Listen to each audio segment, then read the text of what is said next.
teachers, good afternoon. Welcome po sa ating YouTube channel. So, ngayong hapon po ay i-share ko lang po sa inyo ang aking experience during sa aming 5-1 Talk New Teachers Training, what to expect, at para po kayo ay pumasa. Okay?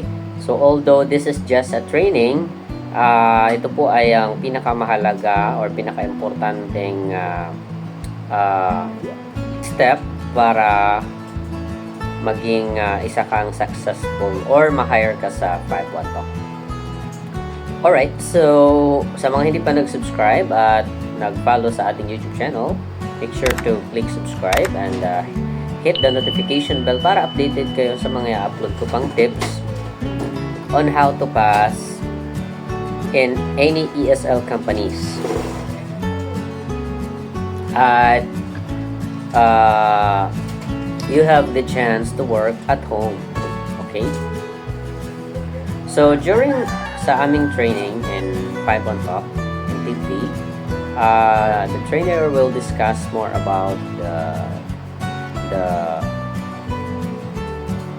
company policies, the teaching tools, especially we call it the AC tool.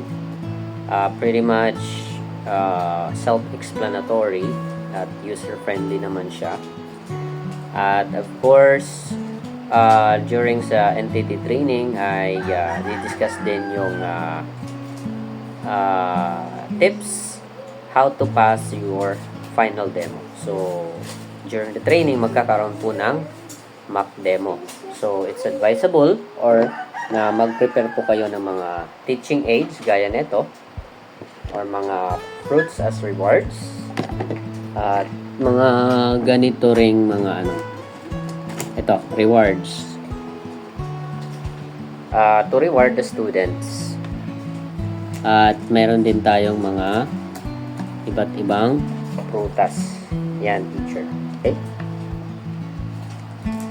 At para pumasa kayo sa mock demo, make sure meron kayong noise cancelling headset.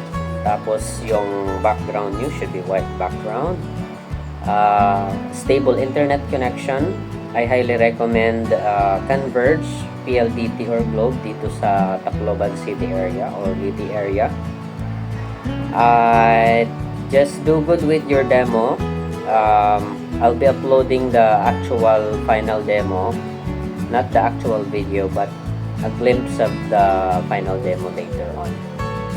Kaya make sure to click the notification bell. So far that's all for the what to expect during the new 5-1 Talk NTT Training 2026. Maraming salamat sa panonood. Again, my name is Teacher Mark. Goodbye.